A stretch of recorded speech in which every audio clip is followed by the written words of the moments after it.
இன்றைக்கு நம்முடைய தியானத்திற்காக உபாகம புஸ்தகம் 31ஆம் அதிகாரம் முதல்ல 8ஆம் வசனத்தை வாசிக்கலாம், பின்பு 3வது வசனத்தை வாசிக்கலாம்.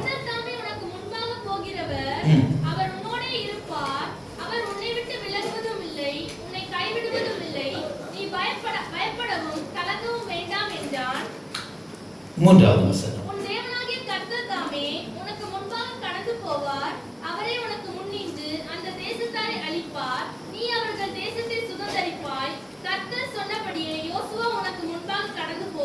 கர்த்தருடைய நாமத்துக்கு மகிமை உண்டாகட்டும். இந்த 41வது வருஷத்திலே அடியெடுத்து வைக்கிற இந்த மிஸ்பா அசம்பிளிஸ் ஆஃப் காட் சர்ச்சுக்கு கர்த்தர் கொடுக்கிற வார்த்தை, கர்த்தர் தாமே உனக்கு முன்பாக போவார். The Lord the God go before thee. கர்த்தர் தாமே உனக்கும் எனக்கும் முன்பாக போவார். எத்தனை பேருக்கு சந்தோஷம்? கர்த்தர் முன்னாடி போறதுனால சந்தோஷப்படுறவங்க எல்லாம் கைகளை உயர்த்தி ஸ்தோத்திரம் பண்ணலாம். கர்த்தர் ஸ்தோத்திரம். நான் ஒரு 5 குறிப்புகளை உங்களோடு நான் பேச விரும்புகிறேன். கர்த்தர் முன்னே போகிறார் அப்படின்னு சொன்னா, இந்த 41வது வருஷத்தையும் பயப்படாத சபையே, நானே உன்னுடைய பிரயாணத்தை எல்லாம் பொறுப்பெடுத்து உனக்கு முன்னே போகிறேன், நானே உன்னை நடத்துவேன். அந்த அர்த்தம் அதுதான். கர்த்தரே 40 வருஷமா நடத்தினார். 41வது வருஷத்திலேயும் அவரே முன் சென்று அவரே முன்னே போய் நடத்த போகிறார். கர்த்தருடைய நாமத்துக்கு மகிமை உண்டாகட்டும். சந்தோஷம் தானா? அந்த முழு பொறுப்பையும், பிரயாணத்தின் முழு பொறுப்பையும் கர்த்தரே பொறுப்பேற்றுக் கொண்டிருக்கிறார். நம்முடைய ஜர்னியுடைய ரெஸ்பான்சிபிலிட்டி கர்த்தருடைய ஷோல்டர்ல இருக்கு. அவர் முன்னே போகிற, நான் நடத்துகிறேன், நான் வழிகாட்டுகிறேன், நான் என்ன மாதிரி ஃபாலோ பண்ணா போதும், நான் உன்னை கொண்டு போய் சேர்க்க வேண்டிய இடத்துல நான் கொண்டு போய் சேர்ப்பேன். அப்படி ஒரு நல்ல ஆண்டவர் இந்த 41வது வருஷத்துல கர்த்தர் ஸ்தோத்திரம் உங்களோடு என்னோடு கூட அவர் பேச ஆரம்பித்திருக்கிறார். கர்த்தர் தாமே உனக்கு முன்பாக போகிறவர். இதுல இன்னொரு விசேஷம் என்னன்னா, மோசே கிட்ட இருக்கிற இந்த ஊழிய பொறுப்பு, 6 லட்சம் புருஷர்களை எகிப்திலிருந்து விடுதலை ஆக்கினா, இப்போ மோசே கிட்ட இருந்த அந்த பொறுப்பு, ஊழியத்தின் உத்தரவாதத்தை கர்த்தர் யோசுவாவுடைய ஷோல்டர்ல வைக்கிறார். யோசுவாவின் மேல் அந்த சுமதலை வைக்கிறார். அப்பதான் கர்த்தர் அவனுக்கு கொடுக்கிற 2 வார்த்தை, கர்த்தர் தாமே உனக்கு முன்பாக கடந்து போவார், கர்த்தர் தாமே உனக்கு முன்பாக போகிறவர். யோசுவாவை தைரியப்படுத்த, அப்படியானால் புதிய பாதையா இருக்கிறதே, புதிய வழியா இருக்கிறதே, கர்த்தர் ஸ்தோத்திரம், நான் எப்படி போவேன் என்றெல்லாம் நீங்கள் யோசிக்கலாம். நீங்க போறதுக்கு முன்னாடி கர்த்தர் உங்களுக்கு முன்பாக போகிறார். கர்த்தர் உங்களுக்கு முன்பாக போகிறார். பக்கத்துல கையை பிடிச்சு சொல்லுங்க, கர்த்தர் நமக்கு முன்பாக போகிறார். கொஞ்சம் கை கொடுத்து சொல்லுங்களேன், கர்த்தர் நமக்கு முன்பாக போகிறார். கர்த்தர் நமக்கு முன்பாக போகிறார். அல்லேலூயா, அல்லேலூயா, அல்லேலூயா. கர்த்தர் எப்படி முன்பாக போவார் அப்படின்னு சொன்னா, ஒரு 5 குறிப்புகளை நான் பேச ஆசிக்கிறேன் எனக்கு கொடுத்திருக்கிற நேரத்துக்குள்ள. முதலாவதாக, as a shepherd, அவர் ஒரு மேய்ப்பனாக உங்களுக்கு எனக்கு முன்பாக செல்வாரா? எப்படி போவாரா? சத்தமா சொல்லுங்களேன், சத்தமா சொல்லுங்களேன். மேய்ப்பனாக நமக்கு முன்பாக போக விரும்புகிறார். அவர் மேய்ப்பனாய் போகணும்னா நீங்களும் நானும் யாரா இருக்கணும்? வேற நல்ல தேடி இருக்கிறீங்க, ஆடுகளா இருக்கணும். கர்த்தர் ஸ்தோத்திரம்.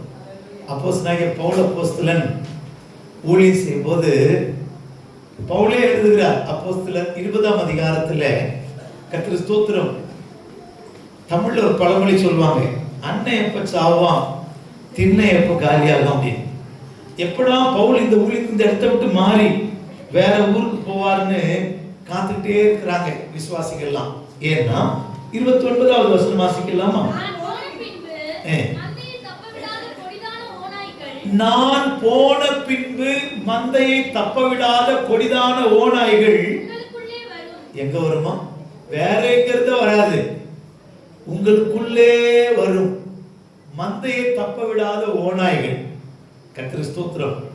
5 விதமான ஓநாய்கள் இருக்கு. இப்ப அங்க போல இந்த ஓநாய்கள் யார் தெரியுமா? வேற எங்க இருந்தோ வரல. பவுல் இருக்கிற வரைக்கும் விசுவாசிகள் சத்தம் போடுறான், ஆடு மாதிரி சத்தம் போடுறான், ஆடு மாதிரி பேசுறான்.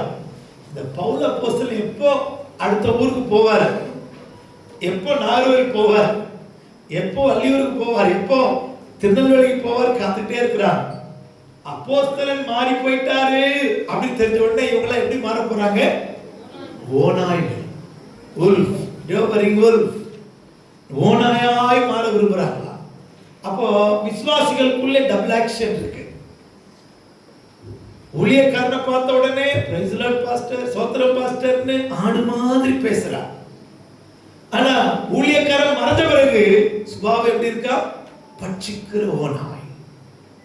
நீங்க ஆடா இருந்தால் மீண்டும் சொல்லுகிறேன், இந்த 41வது வருஷத்துல நீங்கள் ஆடா இருப்பீர்களானா உங்களுக்கு முன்பாய் கர்த்தர் போவார். உங்களுக்கு முன்பாக கர்த்தர் போவார். யோவான் சுவிசேஷம் 10ஆம் அதிகாரத்திலே 4ஆம் வசனமும் 27வது வசனத்தையும் வாசிக்க கேட்கிறேன்.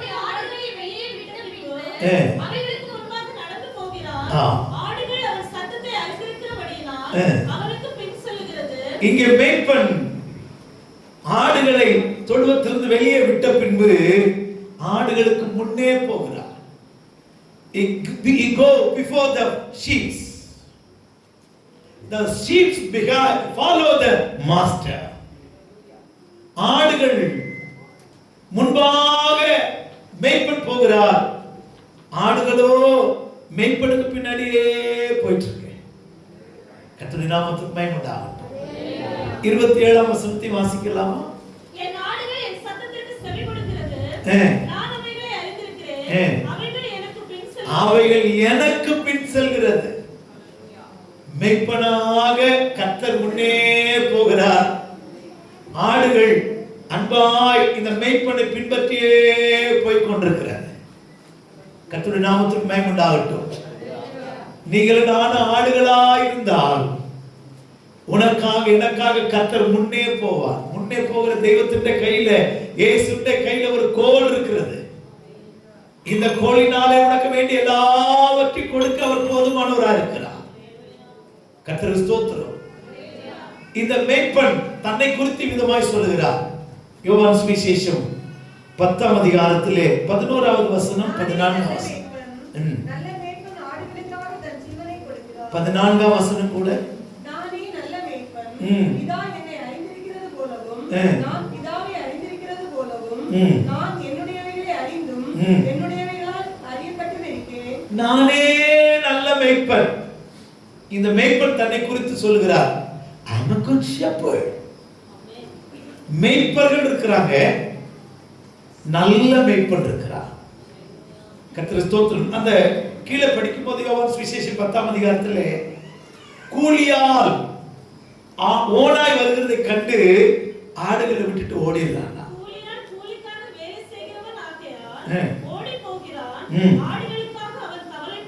ஆடுகளுக்கு கவலைப்பட மாட்டார்.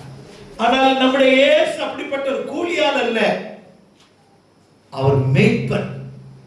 இந்த மேய்ப்பனை குறித்து 3 விதமான மேய்ப்பனை குறித்து வேதத்தில் வாசிக்கலாம். ஒன்று குட் ஷெப்பர்ட், நல்ல மேய்ப்பன்.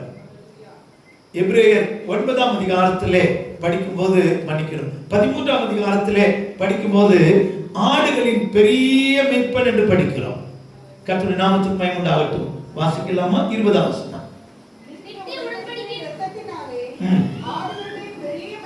பெரிய மேய்ப்பன், கிரேட் ஷெப்பர்ட். பெரிய மேய்ப்பன், குட் ஷெப்பர்ட், கிரேட் ஷெப்பர்ட். மூணாவது ஒரு மேய்ப்பனை குறித்து 1 பேதுரு 5ஆம் அதிகாரம் 4ஆம் வசனத்தில் படிக்கிறோம். அப்படி செய்தால் பிரதான மேய்ப்பன் வெளிப்படும்போது சீப் ஷெப்பர்ட். கர்த்தர் ஸ்தோத்திரம். பிரதான மேய்ப்பன். இந்த தேவன் எவ்வளவு நல்லவர் பாருங்க. நல்ல மேய்ப்பன், பெரிய மேய்ப்பன், ஆடுகளின் பிரதான மேய்ப்பன். கர்த்தருடைய நாமத்துக்கு மகிமை உண்டாகட்டும். இந்த இயேசு நம்மை பார்த்து சொல்லுகிறார், ஆடுகளே, நான் நல்ல மேய்ப்பன், என் ஜீவனையே உங்களுக்காய் கொடுக்கிறேன். நான் பெரிய மேய்ப்பன், நான் உங்களுடைய பிரதான மேய்ப்பன். நீங்க என்னை பின்பற்றி வாங்க. நீங்க என்னை பின்பற்றி வாங்க. நாம் ஆடுகளாய் இந்த மேய்ப்பனை பின்பற்றுவோமானா அவர் நமக்கு முன்பாக மேய்ப்பனாய் முன் செல்வார். மேய்ப்பனாய் முன் செல்வார். ஏன் கர்த்தர் நமக்கு மேய்ப்பனாய் முன் செல்கிறார்? இதை நான் இரண்டாவது பேசுகிறேன். அதற்கு முன்பாக ஆண்டவர் நம்மை உரிமை பாராட்டுகிறார். என்ன உரிமை பாராட்டுறார் தெரியுமா? இவர்கள் என்னுடைய ஆடுகள். வாசிக்கலாம். 95ஆம் சங்கீதம் 6ஆம் வசனம் 7ஆம் வசனம்.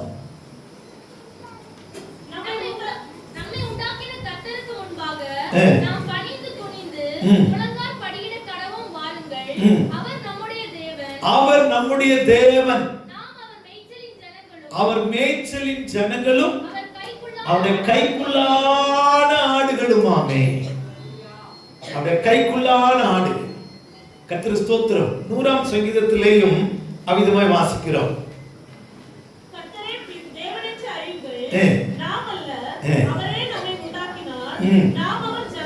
நாம் அவர் ஜனங்களும். எத்தனை பேருக்கு அந்த தைரியம் இருக்கு? நான் கர்த்தருடைய மேய்ச்சலின் ஆடு, நான் கர்த்தருடைய மேய்ச்சலின் ஆடு, நான் அவருடைய கைக்குள்ளான ஆடு. நம்ம எப்படிப்பட்ட ஆடம்? அவருடைய கைக்குள்ளான ஆடு. சில நேரங்கள்ல நம்ம போகிற வழியில ஆர்சி சர்ச்சஸ் இருக்கும். அதுல ஒரு ஸ்டாச்சு இருக்கும். ஒரு மேய்ப்பன் ஒரு ஆட்டுக்குட்டியை கையில் வச்சுட்டு இருப்பார். நான் அதை பார்க்கும் போதெல்லாம் எனக்கு ஒரு எண்ணம் வரும். இயேசுடைய கைக்குள்ள இருக்கிற ஆட்டுக்குட்டி நானா தான் இருக்கணும். அந்த ஆட்டுக்குட்டி யாரா இருக்கணும்? நானா தான் இருக்கணும். அந்த கையில் இருக்கும்போது இருக்கிற ஒரு பெரிய பாக்கியம், ஒரு பெரிய ஸ்லாக்கியம். அவருடைய கைக்குள்ளான ஆடுகள். அருமையானவர்களே, நீங்கள் கர்த்தருடைய கைக்குள்ளான ஆடுகளா இருக்கிறீர்களா? அவருடைய மேய்ச்சலின் ஆடுகளா இருக்கிறீர்களா? அவருடைய மந்தையின் ஆடுகளா இருக்கிறீர்களா? அவர் பின் செல்கிற ஆடுகளா இருக்கிறீர்களா? கர்த்தர் ஸ்தோத்திரம். நீங்கள் அப்படிப்பட்ட ஆடுகளா இருந்தால் கர்த்தர் உங்களை என்னை பார்த்து சொல்வார், பயப்படாதே, நான் உனக்கு மேய்ப்பனாய் முன் செல்கிறேன், நான் உனக்கு மேய்ப்பனாய் முன் செல்கிறேன். அவ்வளவு பெரிய பாக்கியம், அவ்வளவு பெரிய சந்தோஷம். கர்த்தர் நமக்கு எப்படி போகிறாரா? மேய்ப்பனாய் போகிறார். கர்த்தர் ஸ்தோத்திரம். என் மீட்பரா இயேசு இருக்கின்ற போது என் வாழ்விலே. அப்படியே கொஞ்சம் கைகளை தட்டி போடலாமா? என் மீட்பரா இயேசு என் வாழ்விலே குறைகள் என்பது ஏது. கொஞ்சம் கூட. என் மீட்பரா இயேசு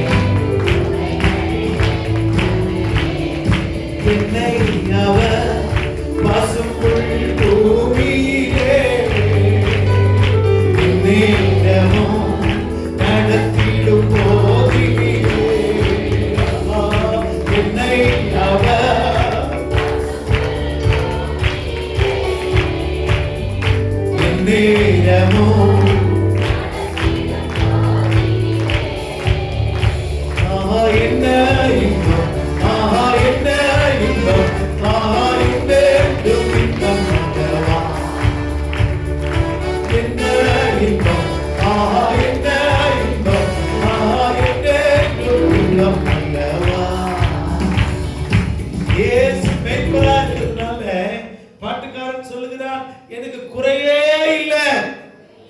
அதே வார்த்தை நம்ம எடுத்துக்கிடுவோம். என் தேவன் எனக்கு மேய்ப்பராய் முன் செல்கிறார், நான் குறைபடவே மாட்டேன். தமிழ் பைபிள்ல கர்த்தரே மேய்ப்பராய் இருக்கிறார், நான் தாழ்ச்சி அடையேன் இருக்கும். நான் இங்கிலீஷ்ல the Lord is my shepherd, I shall not want. எனக்கு ஒரு தேவையுமே இல்லை, எனக்கு ஒண்ணுமே தேவையில்லை. I want அப்படிங்கிறீங்களா? I shall not want. எனக்கு ஒண்ணுமே வேண்டாம். ஏன் தெரியுமா? இயேசு முன்னே போகிறார். என் இயேசு முன்னே போகிறார். ரெண்டு ஊழியக்காரங்களை ஒரு ஸ்தாபனத்திலிருந்து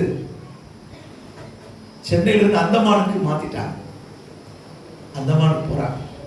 ரொம்ப கஷ்டமான ஊழியம். கப்பல்ல போறாங்க. 3 நாள் பிரயாணம் அன்னைக்கெல்லாம் ஒரு நாள் 1.5 நாள் பிரயாணம் இருக்குன்னு சொல்றாங்க. கப்பல்ல 3 நாள் பிரயாணம். கொஞ்சம் புளி சாதம் ஒரு 4-5 பாக்கெட்டை கட்டி அந்த பாஸ்டருக்கும் அவருக்கு உடனோடு போற இன்னொரு ஊழியக்காருக்கும் கொடுத்தாக்கிட்டாங்க. கப்பல் போயிட்டு இருக்கு. முதல் நாள் மத்தியானம் சாப்பாடு பிரித்து அந்த பாஸ்டரும் அந்த உடன் ஊழியக்காரரும் சாப்பிட்டாங்க. இப்போ பாஸ்டர் கொஞ்சம் துக்கமாக இருக்கு. அதுக்கு ஒரு ஊறுகாய் போல இல்லை, வெறும் புளி சாதம். இப்போ பாஸ்டருக்கு ஒரு ஆசை, சின்ன ஆசை, என்ன தெரியுமா? ஒரு முட்டை இருந்தால் நல்லா இருக்குமே, ஒரு முட்டை கட்டியா நல்லா இருக்குமே. பாஸ்டர் சொல்றாரு, சாப்பிட்ற நேரம் வந்தப்போ எல்லாரும் சாப்பிட்றாங்க, இவன் சாப்பாடு எடுத்து கொடுக்குறான். அந்த உடன் ஊழியக்காரன், தம்பி எனக்கு முட்டை இருந்தா சாப்பாடு தான், இல்லைன்னா எனக்கு சாப்பாடு வேண்டாம். இன்னொரு பெரிய துக்கம் என்னன்னா, அவர் சாப்பிட்டா தான் இந்த பையன் சாப்பிட முடியும். இப்போ இவனுக்கு பசிக்குது. பாஸ்டர் நம்ம கடல்ல போயிட்டு இருக்கிறோம். நான் என்ன வானத்திலே போறேன்னு சொன்னேன்? கடல்ல தான் போறோம். போடா தோத்திரம் பண்ணு அப்படின்ட்டார். இவன் தோத்திரம் பண்ண இவனுக்கு ஒரு சந்தேகம். ஊழியத்துக்கு வந்து 2 வருஷம் தான் ஆகுது. தோத்திரம் பண்ணா கடல்ல கப்பல்ல போயிட்டு இருக்கிறோம், முட்டை வந்துருமா அப்படின்னு ஒரு கோபத்தோடு கூட உட்கார்ந்துட்டு இருக்காங்க. கர்த்தருக்கு ஸ்தோத்திரம். அங்க ஒரு பொண்ணு, ஒரு வாலிப பிள்ளை தாயுமா போயிட்டு இருக்கிறாங்க. கப்பல்ல ஏறின நேரத்துல அவ வயிற்று வலியில வாந்தி எடுத்துட்டு இருக்கிறா. பயங்கரமா வயிற்று வலியை துடிக்கிறா. இந்த 2 பேரும் இது மாதிரி ஒரு ட்ரெஸ் போட்டு உட்காந்து இருக்கிறாங்க. அந்த அம்மாவுக்கு ஒரு எண்ணம், இவங்க கிட்ட போய் ஜெபம் பண்ணா என் பிள்ளைக்கு வயிற்று வலி நீங்குமே, கொஞ்சம் ஆசுவாசப்படுவாள், இளைப்பாறுவாளே அப்படி ஒரு எண்ணம். இந்த சின்ன ஊழியக்காரன், உடன் ஊழியக்காரன் வந்து வண்ணமா இருக்கிறான். அவன்கிட்ட போய் கேட்கிறாங்க, என் குழந்தைக்கு ஒரு ஜெபம் பண்ணுவீங்களா? அவன் சொன்னா, நான் பண்ணக்கூடாது, பெரிய பாஸ்டர் அவர்கிட்ட போங்க. அவர்கிட்ட போனோடனே, அந்த காலத்து ஜெபம்லாம் உங்களுக்கு எதுவுமே தெரியாது, தெரியல. தலையில கூட கை வைக்க மாட்டாங்க. அப்படி ஒரு தோத்திரம் போட்டு அந்த பேயை விரட்டிட்டு அவர் போயிட்டாங்க. போமா. அந்த அம்மாவுக்கு ரொம்ப துக்கம். இந்த ஊழியக்காரங்க தலையில கை வச்சு கூட ஜெபம் பண்ணலையே. அந்த பிள்ளை போய் உட்கார்ந்தா அப்படியே அந்த அம்மா மடியிலே போய் தூங்கிட்டான். ஒரு 1/2 மணி நேரம் கழிச்சு தூங்கி எழுப்பின உடனே, அம்மா பசிக்குது, சாப்பாடு தானேன்னு கேட்குறா. இந்த அம்மா அவிச்ச முட்டை ஒரு 12 முட்டை ஒரு டப்பால் வச்சிருக்கு. அவங்களுக்கு ஒரு எண்ணம், இந்த ஊழியக்காரங்க முட்டையெல்லாம் சாப்பிட மாட்டாங்க போல இருக்கு, கொடுக்கலாமா வேணாமா, கொடுக்கலாமா வேணாமா. ஒரு 6 முட்டையை கொண்டு வந்து இந்த சின்ன ஊழியக்காரன் கொடுத்துச்சு. 6 இல்லை 5 நினைக்கிறேன், மன்னிக்கணும், 5 முட்டையை கொடுத்துச்சு. இப்பதான் அவனுக்கு தெரியுது, கடல்ல தோத்திரம் போட்டா கூட கர்த்தர் முன்னாடி போனா கடல்லையும் முட்டை கிடைக்கும். பாஸ்டர்கிட்ட போய் சொன்னா, அவர் ஜெபத்தில் இருக்கிறார். யா என்னடா முட்டை கிடைச்சிட்டயா? உடனே அவர் சொன்னாரு, விசுவாசம் இல்லாத உனக்கு 2, விசுவாசிச்ச எனக்கு 3. சொல்லுங்க, உண்மைதானே? அந்த விசுவாசத்துக்கு ஒரு கிரயம் இல்லை, உண்மைதானே? ஆமா. விசுவாசம் இல்லாத உனக்கு 2 பா, விசுவாசிச்ச எனக்கு 3. அவனுக்கு ஒரு சோத்திரம் என்ன தெரியுமா? 2000 கிடைச்சதே, அதுக்காய் சோத்திரம் ஆண்டவரே. ஏன் இதை சொல்றேன்னா, சிரிக்கிறதுக்காக இல்லை. If God goes before you, தேவன் உனக்கு முன்பாக போவாரானால், no lacking at all, உனக்கு குறைவே இல்லை, உனக்கு தேவையே வராது. உன் தேவையெல்லாம் கர்த்தர் சந்திப்பார், எல்லா தேவையை கர்த்தர் உனக்கு தருவார். அதனால பாட்டுக்காரங்க பாடுறான், என் நல்மைப்பராய் இயேசு முன்னே போகிறாரியா, எனக்கு ஒரு குறைவு இல்லை. என்ன ஏன் முன்னே போறாருன்னா, உன்னை வழி நடத்த, உன்னை வழி நடத்த, உன்னை போஷிக்க, lead you and guide you, உன்னை வழி நடத்தவும் உன்னை போஷிக்கவும் தெய்வம் முன்னாடி போகிறார். எத்தனை பேர் இன்னைக்கு கேட்கலாம், ஆண்டவரே இன்னிலிருந்து எனக்கு மேய்ப்பனாய் நீங்க முன்னாடி போங்க ஆண்டவரே, நீங்க நல்ல மேய்ப்பனாய் எனக்கு முன்னாடி போங்க ஆண்டவரே. நீங்க மேய்ப்பனாய் போனீங்கன்னா நான் ஒரு நல்ல ஆளாய் உம்மை பின்பற்றி வருவேன் ஆண்டவரே, உம்மையே பின்பற்றுவேன், அந்நிய சத்தம் எனக்கு வேண்டாம். சூலமித்தியால் அப்படின்னு ஒரு தீர்ந்தா, உன்னத பாட்டு புஸ்தகத்தில் நம்ம பிடிக்க முடியல. இவருக்கு ஒரு நேசர் இருந்தார். இந்த நேசருடைய மந்தைக்கும் தோழருடைய மந்தைக்கும் வித்தியாசம் தெரியல. இவளுக்கு ஒரு ஆசை, எப்படியாயிலும் என்னுடைய மந்தைய நேசருடைய மந்தையோட கொண்டு போய் சேர்க்கணும்.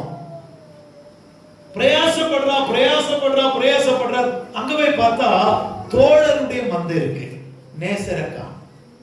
உடனே அவர் கேள்வி கேட்கிறார், நேசரே, உங்களுடைய மந்தையை மத்தியானத்தில் எங்கே மடக்குகிறீர்? அதை எனக்கு சொல்லும். உன்னத பாட்டின் புஸ்தகம் 1ஆம் அதிகாரம் 7வது வசனம் 8ஆம் வசனம். எங்கே மேய்த்து மத்தியானத்தில் எங்கே மடக்குகிறீர்? எனக்கு சொல்லும். உங்களுடைய தோழரின் மந்தைகள் அருகே அலைந்து திரிகிறவர்களை போல இருக்க வேண்டியது என்ன? இப்ப இவனுக்கு தெரியல, நேசருடைய மந்தை எங்க இருக்கு, என் தேவனுடைய மந்தை எங்க இருக்கு, என் பிரியமானவருடைய மந்தை எங்க இருக்கு, என் மந்தையும் என் நேசருடைய மந்தையோட கூட சேர்க்கணுமே. ஆனா பிரயாசப்பட்டு தோழர்கள்னா ஃப்ரெண்ட்ஸ், நேசருடைய தோழருடைய மந்தை கிட்ட போறா. இவளுக்கு ஒரே ஒரு ஆசை, என் நேசருடைய மந்தை கிட்ட போகணும். அடுத்த வசனத்துல, ஸ்திரீகளில் ரூபவதியே, அதை நீ அறியாயாகில் மந்தையின் காலடிகளை தொடர்ந்து போய் மேய்ப்பருடைய கூடாரங்கள் அண்டையிலே ஆட்டுக்குட்டிகளை மேய விடு. நீ நேசருடைய மந்தைக்கு போனோம்னா நேசரின் அடிச்சுவடுகளை, ஆடுகளின் அடிச்சுவடுகளை, footsteps of the flock, மந்தையின் அடிச்சுவடுகளை பின்பற்றி வா. இன்னைக்கு அநேகர் என்ன செய்யறாங்கன்னா, நல்லதா போறாங்க, இயேசுவை பின்பற்றிட்டு போறாங்க, திடீர்னு ஒரு தீர்க்கதரிசனம் வந்தோடனே அந்த பக்கம் போயிடுறாங்க. கர்த்தர் ஸ்தோத்திரம். இந்த 2026 ஜனவரியில யாரெல்லாமோ என்னெல்லாமோ சொன்னாங்களே, ஈரான்ல பிரச்சனை வரும் சொன்னாங்களா, அமெரிக்கால இருக்கிற ட்ரம்ப் எல்லா நாட்டையும் கலக்குவார் சொன்னாங்களா? சொல்லல. கர்த்தர் ஸ்தோத்திரம். நான் அதனாலதான் சொல்லுகிறேன், நீங்க வசனத்தை பின்பற்றுகிற மந்தைக்கு முன்னடக்கிற கிடாக்களை போல இருந்தீர்களானால் என் தேவன் உங்களுக்கு முன்பாக மேய்ப்பனாய் கடந்து போவார். உங்களுக்கு முன்பாக மேய்ப்பராய் நடந்து போவார். இந்த மேய்ப்பர் உன்னை நடத்த வழி நடத்த ஆசிக்கிறார். நீ ஆடா இருந்தால் மேய்ப்பனுடைய சத்தம் உனக்கு தெரியும், மேய்ப்பனுடைய சத்தம் தெரியும், மேய்ப்பனுடைய வாசனை தெரியும். The Mount Olives அப்படின்னு ஒரு புஸ்தகம் இருக்கு. ஆல்ப் தேச மலையிலே இருக்கிற ஆடுகளை பற்றி எழுதியிருக்கிறார். இந்த ஆடை கிடையில போட்டுட்டு டெய்லி காலையில மேய்ப்பன் என்ன செய்வான்னா, நல்லா தூங்கிட்டு இருக்கிற ஆடுகள் உள்ள கடைக்குள்ள போய் எட்டி உதச்சி எல்லாத்தையும் தூக்கத்தை எல்லாம் டிஸ்டர்ப் பண்ணி எல்லாத்தையும் எழுப்பிடுவான். ஏன் அப்படி எழுப்புறான் அப்படின்னு சொன்னா, இந்த மிருக ஜீவன்களுக்கெல்லாம் நல்ல சென்ஸ் உண்டு, நல்ல ஞாபக சக்தி உண்டு. நம்ம வீட்டில் வளர்க்கிற நாய் பாருங்க, நம்ம தெரியும், சத்துரு எதிராளியே தெரியும். சில நேரம் புதுசா வீட்டுக்கு வந்து ஓடி வந்து கடிக்கிற மாதிரி வரும், கடிக்காது, அவங்களை ஸ்மெல் பண்ணும். 2 வருஷம் கழிச்சு வந்தாலும் இவங்க நம்ம வீட்டுக்கு வந்தவங்க தெரியாதுக்கு. கர்த்தர் ஸ்தோத்திரம். இப்போ இந்த ஆடுகள் அந்த மேய்ப்பனுடைய அந்த வாசனையை நுகரணுமா? மேய்ப்பனுக்கும் ஆடுகளுக்கும் அவ்வளவு நல்ல ரிலேஷன்ஷிப் இருக்கணுமா? இந்த மேய்ப்பனுடைய வாசனை, இது என்னுடைய மேய்ப்பன், அந்நிய மேய்ப்பன், அவனுடைய ஆசனை அவனுக்கு தெரியும், இது ஏன் மேய்ப்பன் இல்லை. அப்படின்னா நம்முடைய நேசருக்கு நமக்கு இருக்கிற உறவு, அவரின் மேய்ப்பன், நான் என் ஆடு. இந்த உறவுக்குள்ள இருந்தால் கர்த்தர் 3 காரியத்துக்காக முன்னே போகிறார். 1, உன்னை போஷிக்க. 2வது, உன்னை வழி நடத்த. கர்த்தர் feed you and lead you. 3வது, உன்னை விசாரிக்க. கர்த்தர் ஸ்தோத்திரம். எசேக்கியேல் தீர்க்கதரிசியின் புஸ்தகம் 34ஆம் அதிகாரம் 11வது வசனத்தை வாசிக்க கேட்கலாமா? ஆண்டவர் சொல்லுகிறது என்னவென்றால், இதோ நானே என் ஆடுகளை விசாரித்து அவளை தேடி பார்ப்பேன். கர்த்தர் ஸ்தோத்திரம். நானே என் ஆடுகளை விசாரிப்பேன். இதுக்கு மேல நமக்கு ஒரு பெரிய பாக்கியம் வேணுமா? தினமும் கர்த்தர் நம்மை விசாரிக்கிறார். நம்ம முந்தி சொன்ன மாதிரி அந்த மேய்ப்பன் ஆடு நல்லா தூங்கி ரெஸ்ட் எடுத்துட்டு ஆட்டுல போய் நல்லா உதச்சி எழுப்பி அதை 2 தட்டு தட்டி அடிச்சு ஒரு கலாட்டா பண்ற மாதிரி எதுக்கு இப்படி பண்றாங்கன்னு சொன்னா, இந்த மேய்ப்பனுடைய வாசனையை ஆடுகள் நுகரணுமா, இந்த மேய்ப்பனுடைய வாசனை இந்த ஆடுகளுக்கு தெரியணுமா. இது என் மேய்ப்பனுடைய வஸ்திரத்தின் வாசனை, இது என் மேய்ப்பனுடைய வேர்வையின் வாசனை, இது என் நேசருடைய வாசனை தெரியுமா. கர்த்தருக்கு ஸ்தோத்திரம். அதுக்காக தான் இந்த மேய்ப்பன் தினமும் ஒரு முறையா 2 முறையா அப்படி பண்ணுவானா. நான் இப்ப யோசிக்கிறேன், மனுஷனை காலைதோறும் விசாரிக்கிறதுக்கும் நிமிஷந்தோறும் விசாரிக்கிறதுக்கு அவன் எம்மாத்திரம். அவ கர்த்தர் காலையில நம்ம என்ன செய்யறார், விசாரிக்க வரார். நல்லா தூங்கிட்டு இருந்தோம்னா சரி மகனே நீ தூங்குன்னு சொல்லிட்டு போயிடுவார். காலையில நம்ம விசாரிக்க வருகிறார். அதுதான் எசேக்கியேல்ல வாசித்தோம். நானே என் ஆடுகளை விசாரிப்பேன், அவைகளை தேடி பார்ப்பேன். நல்ல மேய்ப்பன் ஒவ்வொரு நாளும் உன்னை விசாரிக்க வருகிறார். உன்னில காயம் இருக்கா, உன்னில துஷ்ட மிருகங்கள் பீறி போட்டிருக்கிறதா, உனக்கு என்ன தேவை என்பதை அதிகாலையில கர்த்தர் விசாரிக்க வருகிறார். கர்த்தருக்கு ஸ்தோத்திரம். ஒரு நல்ல மேய்ப்பனாய், உன் தாயிலும் தகப்பனிலும் மேலானவராய் நல்ல மேய்ப்பனாய் இயேசு முன்னே வருகிறார். இந்த இயேசுவை பற்றி கொள்வாயாக. நீ நல்ல ஆளாய் இந்த ராத்திரி மாறுவாயாக.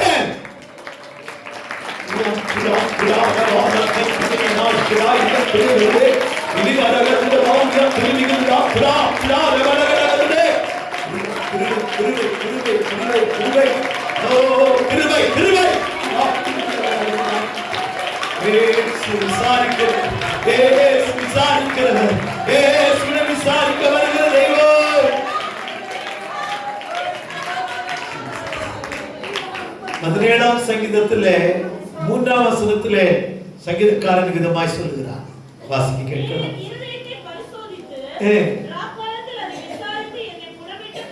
இருதயத்தை காலையில மட்டும் விசாரிக்க வரல, எப்ப வராராம், ராக்காலத்திலும் அவர் நம்ம விசாரிக்க வருகிறார். அப்ப ஒவ்வொரு நாளும் காலையிலேயும் ராத்திரியிலேயும் கர்த்தர் நம்ம என்ன செய்யறாரோ விசாரிக்கிறார். கர்த்தருக்கு ஸ்தோத்திரம். யோபின் புஸ்தகம் 7ஆம் அதிகாரம் 18வது வசனம். யோபு 7:18.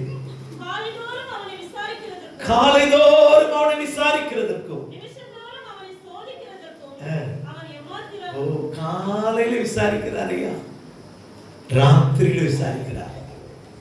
ஆதி மனுஷனோடு கூட பகலில் குளிர்ச்சியான வேலையில கர்த்தர் அவனோடு உலாவினார், பேசினார். கர்த்தருக்கு ஸ்தோத்திரம். அதனால்தான் பகற்காலத்திலே அவர் கிருபை என்ன செய்கிறாரா, கட்டளையிடுகிறார் என்று சங்கீதக்காரன் சொல்கிறார். கர்த்தருக்கு ஸ்தோத்திரம்.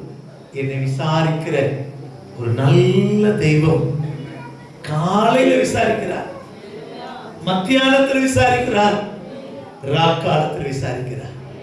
எத்தனை பேருக்கு இந்த விசாரிப்பு தேவை. அதனால்தான் சங்கீதக்காரனும் கர்த்தருக்கு ஸ்தோத்திரம் பேதுரு அப்போஸ்தலரும் சொல்கிறார்கள், அவர் உங்களை விசாரிக்கிறவரானபடியா கவலை எல்லாம் அவர் மேல வச்சிருக்க, கவலை எல்லாம் அவர் மேல வச்சிருக்க. நீ ஒரு ஆடாய் மாறுவாயா, கைக்குள்ளான ஆடாய் மாறுவாயா. கர்த்தருக்கு ஸ்தோத்திரம். மேய்ச்சலின் ஆடாய் மாறுவாயா, அவர் தோளில் இருக்கிற ஆடாய் மாறுவாயா, அவர் மந்தைக்கு முன்னடக்கிற கடாவாய் நீ மாறுவாயா.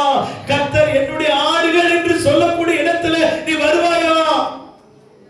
ஒருவேளை இந்த ராத்திரி தெய்வத்தை விட்டு நீ தூரம் போயிருந்தாலும், என் கர்த்தரை விட்டு நீ தூரம் போயிருந்தாலும் கர்த்தருடைய சத்தம் உன்னை தேடி வருகிறது. 100 ஆடு ஒரு மனுஷன் வச்சிருந்தான், ஒன்று தொலைஞ்சு போச்சு. கர்த்தருக்கு ஸ்தோத்திரம். மேய்ப்பனோ அந்த ஆட்டை கூவி கூவி என்று அந்த ஆட்டை கூவி அழைத்தானா. கர்த்தருக்கு ஸ்தோத்திரம். சாந்தபுரமே,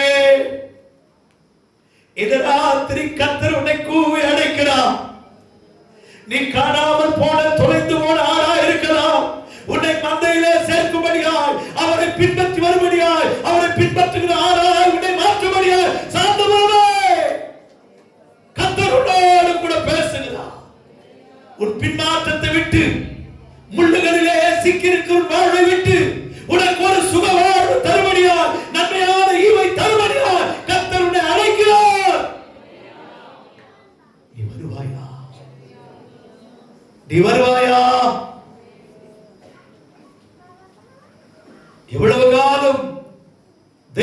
விட்டு நீ தூரம் போய் சாபத்தின் மேல் சாபம், இழப்பின் மேல் இழப்பு, தரித்திரம் உன் வாசற்படியிலே படுத்திருக்கிறது. நீ ஏன் உணராமல் இருக்கிறாய்? இந்த ராத்திரி உனக்கு ஒரு உணர்வின் ராத்திரியா என் கர்த்தர் மாற்றி தருகிறார். கர்த்தர் அண்டையிலே திரும்ப, உன்னை நோக்கி வருகிற இந்த சத்தத்தின் அண்டையிலே திரும்ப. உன்னை நோக்கி வருகிற இந்த சத்தத்தை கேட்டு, மேய்ப்பன் குரலை கேட்டாடு, மேண்டதாம் நீ கூப்பிடு. இனி எந்த நிலவரத்தில் இருந்தாலும் நீ கூப்பிடு. முள்ளிலே சிக்கியிருந்தாலும் பரவாயில்லை, சிங்கத்தின் வாயிலே அகப்பட்டிருந்தாலும் பரவாயில்லை. இந்த இயேசுவை பார்த்து இயேசுவே நீ கூப்பிடுவாயாக. உனக்கு உதவி செய்கிற கர்த்தர் இந்த ராத்திரி உன் மத்தியில் அவர் உலாவிக் கொண்டிருக்கிறார். உன் மத்தியில் அவர் இறங்கி வந்திருக்கிறார். இந்த மெய்ப்பனுடைய சத்தத்துக்கு செவி கொடுப்பாயா? கர்த்தருடைய நாமத்துக்கு மகிமை உண்டாகட்டும். நீ ஆளாயிருந்தால் முதலாவது அவர் மெய்ப்பனாய் உனக்கு முன் செல்வார். அவர் ஒரு நல்ல மெய்ப்பன், பெரிய மெய்ப்பன், பிரதான மெய்ப்பன். இந்த மெய்ப்பனை போல பூமியில வேறொரு மெய்ப்பன் இல்லை. மந்தையை காக்கிற மெய்ப்பன், உன்னை விசாரிக்கிற மெய்ப்பன். நானே என் ஆடுகளை விசாரிப்பேன். காலையிலே விசாரிக்கிறவர், மாலையிலே விசாரிக்கிறவர், ராக்காலத்தில் உன்னை விசாரிக்கிறவர். கர்த்தருடைய விசாரிப்புக்குள்ளே நீ வருவாயா? கானான் தேசத்தை குறித்து உபாகம புஸ்தகம் 11ஆம் அதிகாரம் 11வது வசனம் என்று நினைக்கிறேன். அங்கே படிக்கும்போது மலைகளும் பள்ளத்தாக்குகளும் உள்ள தேசம், அது வானத்தின் மழை தண்ணீரை குடிக்கும் தேசம். அடுத்த வசனம், அது உன் தேவனாகிய கர்த்தர் விசாரிக்கிற தேசம். உன் தேவனாகிய கர்த்தர் விசாரிக்கிற தேசம். நீ ஆடாய் அல்ல, ரட்சிக்கப்பட்டு ஞானஸ்நானம் பெற்று பரிசுத்தாவி பெற்ற மனுஷனாய் கானானாய் இருப்பாயனா உன்னை கர்த்தர் விசாரிப்பார். வருஷத்தின் துவக்கம் முதல் முடிவு மட்டும் உன் தேவனாகிய கர்த்தர் கண்கள் அதன் மேல் இருக்குமா? உன் மேல கர்த்தர் கண்ணை வைப்பார், உன்னை போதிப்பார், உன்னை நடத்துவார், உனக்கு முன்னே செல்வார். இந்த மெய்ப்பனை நீ கற்றுக் கொள்வாயா? இரண்டாவதாக கர்த்தர் நமக்கு முன்பாக யுத்தம் செய்கிறவராய் முன் செல்வார். கர்த்தருக்கு ஸ்தோத்திரம். எப்படி செல்வாரா? யுத்தம் செய்வார். யுத்தம் கர்த்தருடையது. Battle belongs to the Lord. Victory is mine. கர்த்தருக்கு ஸ்தோத்திரம். யுத்தம் கர்த்தருடையது, ஜெயமோ என்னுடையது, நம்முடையது.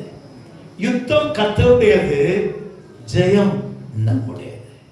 அல்லேலூயா சொல்லலாமா? உபாகம புஸ்தகம் 1ஆம் அதிகாரம் 30வது வசனம். உங்கள் கண்களுக்கு முன்பாக செய்ததெல்லாவற்றைப் போலவும் வனாந்தரத்தில் செய்து வந்தது போலவும் உங்களுக்காக யுத்தம் பண்ணுவார். உங்களுக்காக யுத்தம் பண்ணுவார். 3ஆம் அதிகாரம் 22வது வசனம். அவர்களுக்கு பயப்படுவீர்களாக உங்கள் தேவனாகிய கர்த்தர் தாமே உங்களுக்காக யுத்தம் பண்ணுவார் என்று சொன்னேன். கர்த்தர் ஸ்தோத்திரம். உங்களுக்காக கர்த்தர் தான் யுத்தம் பண்ணுவார். 31ஆம் அதிகாரம் 3வது வசனம். உன் தேவனாகிய கர்த்தர் தாமே உனக்கு முன்பாக கடந்து போவார். அவரே உனக்கு முன்னின்று அந்த தேசத்தாரை அழிப்பார். நீ அவர்கள் தேசத்தை சுதந்தரிப்பாய். கர்த்தர் சொன்னபடியே யோசுவா உனக்கு முன்பாக கடந்து போவான்.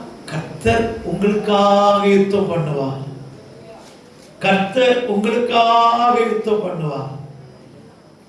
எத்தனை பேர் விரும்புறோம் கர்த்தர் எனக்காக யுத்தம் பண்ணணும்? உண்மையா விரும்புறீங்களா? உண்மையா விரும்புறீங்களா? விரும்புறவங்க மட்டும் அப்படியே வலது கரத்தை உயர்த்தி கொஞ்சம் ஸ்தோத்திரம் பண்ணலாமா? நல்ல ஸ்தோத்திரம் பண்ணலாமா? ஸ்தோத்திரம், ஸ்தோத்திரம். நம்ம ஆண்டவருக்கு ஒரு பேர் உண்டு, அவர் யுத்தத்தில் பராக்கிரமசாலி. ஆமா, உங்களுக்கு எனக்கு யுத்தம் பண்ணணும்னா பைபிள் அதுல ஒரு கொஸ்டின் கேட்டோம்னா, யாருக்காக கர்த்தர் யுத்தம் பண்ணுவார்? கர்த்தர் எனக்காக யுத்தம் பண்ணணும்னா நான் எப்படி இருக்கணும் அப்படின்னு ஒரு கேள்வி கேட்டோம்னா அதற்கு ஒரு பதில் இருக்கு. யோசுவாவின் புஸ்தகம் 10ஆம் அதிகாரம் 14ஆம் வசனம் 42ஆம் வசனம். இப்படி கர்த்தர் ஒரு மனிதனுடைய சொல் கேட்ட அந்நாளில் ஒத்த நாள், அதற்கு முன்னும் இல்லை அதற்கு பின்னும் இல்லை, கர்த்தர் இஸ்ரவேலுக்காக யுத்தம் பண்ணினார். கர்த்தர் யாருக்காக யுத்தம் பண்ணினாரா? கொஞ்சம் கூட சத்தமா, கொஞ்சம் கூட சத்தமா. 42ஆம் வசனம். யோசுவா ஒருமித்து பிடித்தான். இஸ்ரவேலின் தேவனாகிய கர்த்தர் இஸ்ரவேலுக்காக யுத்தம் பண்ணினார். இஸ்ரவேலின் தேவனாகிய கர்த்தர் யாருக்காக யுத்தம் பண்ணினாரா? அப்ப நான் யாரா இருந்தா எனக்காக யுத்தம் பண்ணுவா? சத்தமா சொல்லுங்க. எத்தனை பேர் மாறலாம்? எத்தனை பேர் மாறலாம்? யாக்கோபா இல்ல, யாரா மாறணும்? சத்தமா சொல்லுங்களேன், சத்தமா சொல்லுங்களேன். நான் இஸ்ரவேலா இருந்தா கர்த்தர் எனக்காக யுத்தம் பண்ணுவா. நான் இஸ்ரவேலனா இருந்தா எனக்காக கர்த்தர் யுத்தம் பண்ணுவா. சந்தோஷமே வரலையே. அப்போ யாக்கோபா இருக்கிற உன்னை இஸ்ரவேலாய் மாறணும், இஸ்ரவேலாய் மாறணும். கர்த்தருடைய நாமத்துக்கு மகிமை உண்டாகட்டும். அப்ப நான் இஸ்ரவேலா இருந்தால் நான் யுத்தம் பண்ண வேண்டாம், கர்த்தர் யுத்தம் பண்ணுவா. நான் யுத்தம் பண்ண வேண்டாம், கர்த்தர் எனக்காக யுத்தம் பண்ணுவா. ஒரு பழைய பாட்டு உண்டு, கர்த்தர் ஸ்தோத்திரம். இஸ்ரவேலின் ஜனமே என்றும் இடறிட வேண்டாம், யெகோவாவின் தெய்வமாயா ஏதும் பயம் வேண்டாம், யெகோவாவின் தெய்வமாயா ஏதும். சேர்ந்து இசையோட சேர்ந்து கை தட்டினா நல்லா இருக்குமே. நீ நல்லா பாடுறீங்க, கர்த்தர் ஸ்தோத்திரம். பாடலாமா? ஓங்கும் புயமும் பலத்த கரமும் உன் பக்கமே உண்டு, ஓங்கும் பலத்த கரமும் உன் பக்கமே உண்டு, தாங்கும் கிருபை தயவு இரக்கம் தாராளமாயுண்டு, தாங்கும் கிருபை தயவு இரக்கம் தாராளமாயுண்டு. இஸ்ரவேலின் ஜனமே என்றும் இடறிட வேண்டாம், யெகோவாவின் தெய்வமானா ஏதும், யெகோவாவின்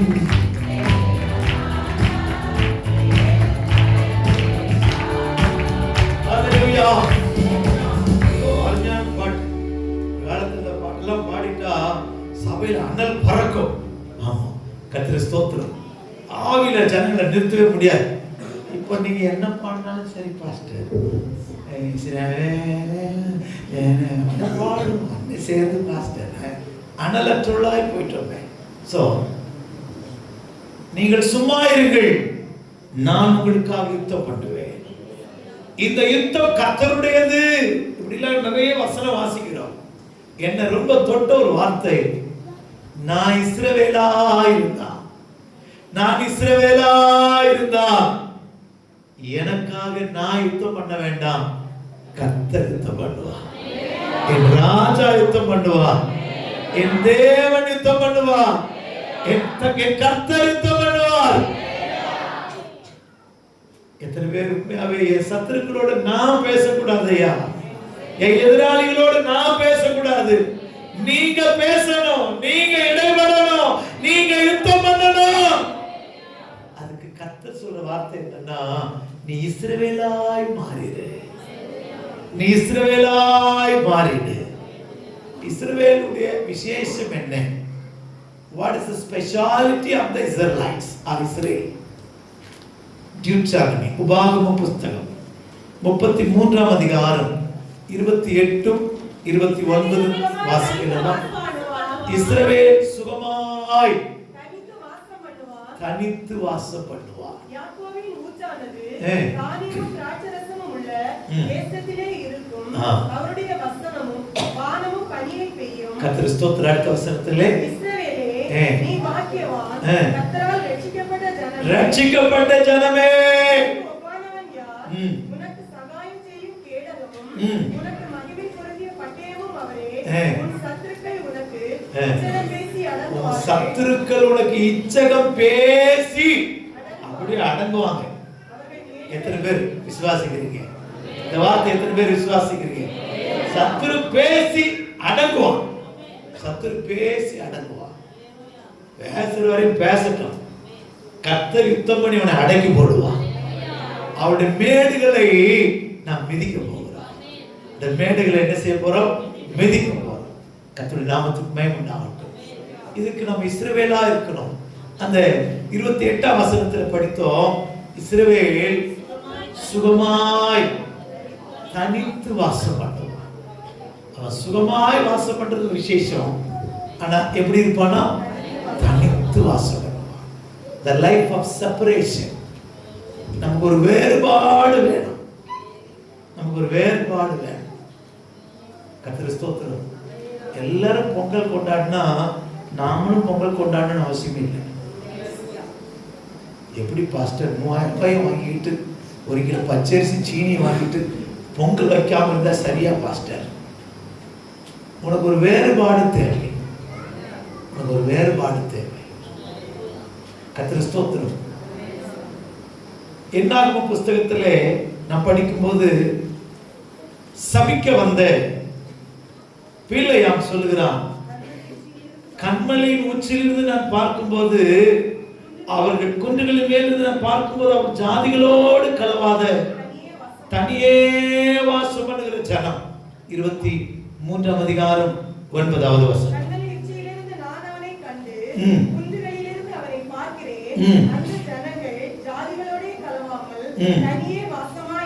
தனியே வாசமா இருக்கிறார். Is staying alone, separated from all the people, saved people. ரட்சிக்கப்பட்ட ஜனம், வேறு பிரிக்கப்பட்ட ஜனம். யாக்கோவே உன் கூடாரங்களும் இஸ்ரவேலே உன் வாசஸ்தலங்களும் எவ்வளவு அழகா இருக்கிறது. நம்ம கூடாரம் சத்துருக்களுடைய பார்வைக்கு அழகா இருக்கணும். கர்த்தர் ஸ்தோத்திரம். சபிக்க வருகிறான் இந்த பிள்ளையா, குறி சொல்லுகிறவன். கர்த்தர் ஸ்தோத்திரம். குறி சொல்லுகிற பிள்ளையா, இந்த குறி சொல்லுகிற பிள்ளையா, குறி சொல்லுகிற மந்திர வித்தையினாலே ஜனங்களை சபிக்கலாம் என்று வருகிறான். அவன் வாயில சாபம் வரல. அந்த ஜனத்தை பார்த்து சொல்லுகிறான், யாக்கோபே உன்னுடைய கூடாரங்கள். வீடு அழகா இருக்கணும்னா நல்ல பெயிண்ட் அடிச்சு லைட் எல்லாம் போட்டு டெக்கரேட் பண்ணி அப்படியா? இல்ல, என் நடுவில் கர்த்தர் இருக்கணும். இஸ்ரவேலே உன் வாசஸ்தலம். இஸ்ரவேலே உன்னுடைய வாசஸ்தலங்கள் எவ்வளவு அழகா. டென்ட் அண்ட் ஹபிடேஷன், கூடாரம் நம்முடைய வீட்டை காண்பிக்கிறது. என் நடுவிலே கர்த்தர் இருக்கணும். ஆசீர்வாத கூடாரம். ஆசீர்வாத சுற்றிலும் கூடாரம் போட்டு ஜனங்கள் பாளையம் இறங்கி இருக்கிறார். இதை பார்க்கிற அழகை பார்த்த உடனே சபிக்க வந்தவன் ஆசீர்வதிக்கிறான். எனக்கு அருமையான தேவ ஜனமே, இஸ்ரவேல் என்றால் வேறு பிரித்து ஜீவிக்கிறவன், ஜாதிகளோடு கலவாதவன். எஸ்தரின் புஸ்தகத்தில் படிக்கிறோம், ஆமான் போய் ராஜாவிடத்துல ஜனங்களை குறித்து சொல்கிறார். அப்பொழுது ஆமான் அகாஸ்வேரு ராஜாவை நோக்கி, உம்முடைய ராஜ்யத்தின் சகல நாடுகளிலும் உள்ள ஜனங்களுக்குள்ளே ஒருவித ஜனங்கள் சிதறுண்டு இருக்கிறார்கள். அவர்களுடைய வழக்கங்கள் சகல ஜனங்களுடைய வழக்கங்களுக்கும் விகற்பமாக இருக்கிறது. அவர்கள் ராஜாவின் சட்டங்களை கைக்கொள்கிறதில்லை. அவங்க வழக்கங்கள் எப்படி இருக்கா? விகற்பமா இருக்கா. அவங்க காஸ்டியூம்ஸ் விகற்பமா இருக்கு. அவங்களோட ஸ்லாங், அவங்களோட பேச்சு விகற்பமா இருக்கு. ஒரு மாதிரி இருக்கிறாங்க ஆண்டவரே, வித்தியாசமான ஜனமா இருக்காங்க ஆண்டவரே. ராஜாவை ஒரு கூட ஆட் பண்ணது என்னன்னா, ராஜாவின் கட்டளை அவங்க மதிக்கிறது இல்லை. அப்போ உலகத்துக்கு நீங்கள் நானும் விகற்பமா இருக்கணும். நம்ம பேச்சு, நம்முடைய நடை, நம்முடைய உடை அவங்க ஏற்றுக்கொள்கிறதா கொள்ளக்கூடியதா அல்ல. அதனால அப்போஸ்தலர் நடவடிக்கைகளை பார்க்கிறோம், அவர்கள் உலகம் அவர்களுக்கு பாத்திரமா இருக்கவில்லை. அவர் உலகம் அவர்களுக்கு பாத்திரமா இருக்கவில்லை. அப்போ நம்ம இந்த ஊர்க்காரங்க இல்லையா, நம்ம எல்லாம் பரலோகவாசிகள் இல்லையா? அல்லேலூயா சொல்லுங்க. அப்படி என்ன நம்மளுடைய பேச்செல்லாம் ஒருத்தர் பார்க்கும்போது praise lord brother, praise lord sister, கர்த்தர் ஸ்தோத்திரம், இவ்வளவு கண்ணியமா பேசுறோம். உலகத்தால என்ன வாடி என்ன போடி இப்படியா பேசுறது? அவன் பேச்சிலேயே அவங்க தேவனுடைய பிள்ளைகள், இஸ்ரவேலர் அப்படின்னு தெரியுது. பேதுரை குறித்து சொன்னார்கள், இவனும் இயேசுவோடு கூட இருந்தவன் என்பது இவன் பேச்சில விளங்குகிறது அல்லவா? நம்ம ஊர் பாஷையெல்லாம் மாறணும், பரலோக பாஷையா மாறணும். கர்த்தருக்கு ஸ்தோத்திரம். எனக்கு அருமையானவர்களே, பேச்சில மாற்றம். செப்பனியாவின் புஸ்தகம் 3ஆம் அதிகாரம் நினைக்கிறேன், அங்க படிக்கும்போது பாஷையை கர்த்தர் சுத்தமான பாஷையாய் மாற பண்ணுவாரா? பாஷையே கர்த்தர் என்ன செய்வாரா? சுத்தமான பாஷையாய் மாற பண்ணுவாரா? கர்த்தருடைய நாமத்துக்கு மகிமை உண்டாகட்டும். அவர் தேவனை ஆராதிக்க ஆராதிக்க ஆராதிக்க, அவர் தேவனோடு கூட நெருங்க நெருங்க நெருங்க, அவருடைய பாஷையே கர்த்தர் சுத்தமான பாஷையாய் மாற பண்ணுகிறார். வாசிக்க முடியுமா? 3:9 நினைக்கிறேன். அப்பொழுது ஜனங்கள் எல்லாரும் கர்த்தருடைய நாமத்தை தொழுதுகொண்டு ஒருமனப்பட்டு அவருக்கு ஆராதனை செய்யும்படிக்கு நான் அவர்கள் பாஷையை சுத்தமான பாஷையாய் மாற பண்ணுவேன். நெகேமியாவின் புத்தகத்துல படிச்சீங்கன்னா, எபிரேய ஸ்திரீகள் வாழ்வு பிள்ளைகள் அஸ்திரோத்தின் பாஷையையும் கலந்து பேசினாங்களாம். அதனால நெகேமியா கோபப்பட்டு அவருடைய தலையை மயிரை பிடித்து பின்னி நான் அடித்தேன், சுத்தமான யூத பாஷையை பேசும்படிக்கு. அப்படின்னா பாஷையை தாறுமாறாக்கினவர் கர்த்தர் தான், பாஷையை சுத்தமாக்குகிறவரும் கர்த்தர் தான். ஒரு அல்லேலூயா சொல்லுங்களேன். நம்ம கர்த்தரோட சேர சேர சேர, அவரை தொழுது கொள்ள தொழுது கொள்ள தொழுது கொள்ள பாஷை கூட சுத்தமாயிடுயா, யூத பாஷையாய் மாறிடும், இஸ்ரவேலுடைய பாஷையாய் மாறிடும். கர்த்தருடைய நாமத்துக்கு மகிமை உண்டாகட்டும். நீ இஸ்ரவேலாய் இருந்தால் எல்லாவற்றிலும் ஒரு தனித்துவம், ஒரு பெக்குலியாரிட்டி, கர்த்தருக்கு ஸ்தோத்திரம், உனக்கு ஒரு தனித்துவம் உருவாகணும். செப்பரேஷன், சேவ் பீப்புள், வேறுபாட்டின் ஜீவியம் வேணும். ரட்சிக்கப்பட்ட ஜனமே இஸ்ரவேலே நீ பாக்கியவான், ரட்சிக்கப்பட்ட ஜனமே உனக்கு ஒப்பானவன் யார்? கர்த்தரை கூடவே வைத்துக் கொள்ளுகிற பாக்கியம். கர்த்தருக்கு ஸ்தோத்திரம். நம்ம ஜீவியத்துல இஸ்ரவேலாய் மாறுவோம், இஸ்ரவேலாய் மாறுவோம். இஸ்ரவேலுடைய அனுபவம் என்ன தெரியுமா? பிரச்சனை வந்தா குடும்பத்தை விட்டு கூட வேறு பிரிந்து தனியா இருந்து ஜெபிக்கிறவன், போராடி ஜெபிக்கிறவன், போராடுகிறவன், போராடி ஜெயம் கிடைக்கிற வரைக்கும், பதில் கிடைக்கிற வரைக்கும் போராடுகிறவன். நீங்க பைபிள்ல படிச்சீங்கன்னா, யாக்கோபின் வேலையாட்கள் போய் யாக்கோபு கிட்ட வந்து சொல்றாங்க, ஏசா உம்மை 400 பேரோடு கூட எதிர்கொண்டு வருகிறான்னு சொன்ன உடனே உனக்கு கலக்கம் வந்துட்டு, வியாகுலப்பட்டு திகில் அடைஞ்சு, கர்த்தருக்கு ஸ்தோத்திரம், அவன் ஐயோ ஏசா வரானே என்ன செய்யுது? அது பிறகு அவன் யாபோக் ஆற்றை கடந்து போய் தேவனோடு போராடிட்டு ஜெபம் பண்ணிட்டு வந்த பிறகு ஏசாவை சந்தித்த போது சொல்றான், நான் உம்மை கண்டது தேவதூதனை கண்டது போல இருக்கு. நல்லா யோசிச்சு பாருங்க, ஏசாவில மாற்றமா யாக்கோபுல மாற்றமா? ஏசா அப்படியே தான் இருக்கிறான், யாக்கோபுல தான் மாற்றம். தெய்வத்தோடு போராட போராட போராட, தேவனோடு சேர சேர சேர, உன் சத்துருக்கள் கூட உனக்கு உனக்கு மித்திருக்களாய் தருவார்கள். ஒருவனுடைய வழிகள் கர்த்தருக்கு பிரியமானதா இருந்தால் அவன் சத்துருக்களும் அவனோடு கூட சமாதானமாகும்படி செய்வார். கர்த்தருக்கு ஸ்தோத்திரம். கர்த்தருக்காக வேறு பிரிவோம். உன்னையும் என்னையும் தெய்வத்தோடு சேரக்கூடாதபடி இருக்கிற எந்த தடையானாலும், அது எதுவானாலும் அதை தூக்கி எறிவோம். இது எனக்கு வேண்டாம். தேவனை விட்டு என்னை பிரிக்கிற இந்த சாதனம் எனக்கு வேண்டாம். தெய்வத்தை விட்டு என்னை வேறு பிரிக்கிற இந்த செல்போன் எனக்கு வேண்டாம்.